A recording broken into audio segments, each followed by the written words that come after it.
pozuntuları demək idi. Xüsusilə Əlcəzair səhrasında aparılan nüvə sınaqları bu gün də bölgədə ağır fəsadlar yaradıb.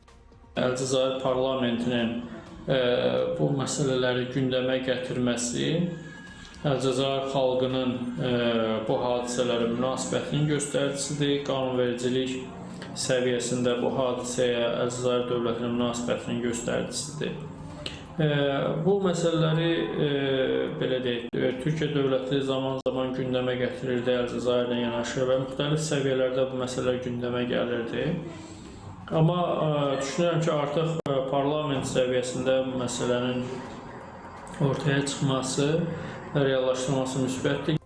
Xatırladaq ki, tərəflər arasındakı gərginlik xüsusilə 1954-1962-ci illərdə baş verən müstəqillik müharibəsi zamanı dərinləşib. Minlərlə insanın həyatını itirdiyi bu müharibə Fransanın Əlcəzair arasında hələ də tam bağlanmış deyil. Fransa bugünədək Əlcəzairdə apardığı müstəmləkəçilik siyasətini rəsmi şəkildə cinayət kimi tanımayıb. Paris uzun illərdir bu dövrü daha çox tarixi səhvlər və ya acı hadisələr kimi təqdim edər. Məhz bu termin fərqi Fransanın Əlcəzair arasında əsas fikir ayrılıqlarından biri olaraq qalır. Bugünsə görünür Əlcəzair kolonial keçmişi tarix kitablarından çıxarıb qanun müstəvisinə gətirir. Bu isə artıq sadəcə xatırlatma deyil. Bu, Parisə ünvanlanan açıq və hesablanmış siyasi mesajdır.